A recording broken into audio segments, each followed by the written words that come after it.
दोस्तों, अर्जुन के विशेष आग्रह पर गीता के 15वें अध्याय में श्री कृष्ण ने बताया कि मनुष्य किस प्रकार संसार के कार्यों में फंस जाता है और परमात्मा को प्राप्त नहीं कर पाता। इसको समझाने के लिए श्री कृष्ण ने इस संसार को एक पीपल के वृक्ष के समान बताया, जिसकी जड़ें ऊपर यानी ब्रह्मलोक में हैं और शाखाएं नीचे यानी इस लोक में हैं। वेद, पुराण आदि ज्ञान इस वृक्ष के पत्ते हैं, जबकि सभी अधिकतर वृक्षों की जड़ें नीचे और शाखाएं ऊपर की ओर होती हैं। किंतु ये संसार पीपल वृक्ष की तरह विचित्र है, जिसमें जड़ें ऊपर और शाखाएं नीचे होती हैं। जैसे जड़ें वृक्ष का आधार होती हैं, वैसे ही परमात्मा संपूर्ण जगत का आधार है। वो हर जगह व्याप्त है। अब प्रश्न ये उठता है कि संसार में वृक्ष तो अनेक हैं, पर ये संसार पीपल के वृक्ष की तरह क्यों बताया है? क्योंकि कहा जाता है कि पीपल का वृक्ष पवित्र होता है। इसे परमात्मा के रूप में पूजा भी जाता है। इस वृक्ष की तुलना परमात्मा से की है। इससे पीपल के वृक्ष की महत्वता स्वयं सिद्ध हो जाती है।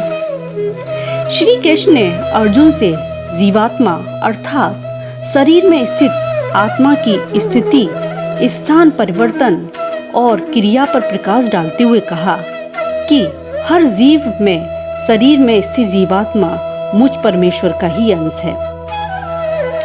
जिस प्रकार वायु विभिन्न स्थानों की गंध बटोरते हुए बहती है, किंतु दिखाई नहीं देती, केवल अपना अनुभव कराती है, उसी प्रकार मृत्यु के बाद जीवात्मा भी एक शरीर से दूसरे शरीर में अपनी पांचों ज्ञानेंद्रियों अर्थात कान, नाक, आंख, त्वचा और जीभ के साथ प्रवेश करती है और संसार का भोग अर्थात अपने अनुसार कार्य करती है और समय आने पर शरीर छोड़कर चली जाती है।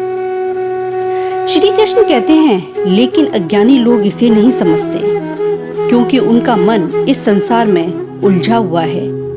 किंतु सच्चे ज्ञानी योगी इस बात को अच्छी तरह से जानते हैं। श्री कृष्ण ने अर्जुन को समझाते हुए कहा कि इस संसार के एक एक कण में मैं व्याप्त हूँ और वेदों में मैं पुरुषोत्तम के नाम से भी जाना जाता हूँ।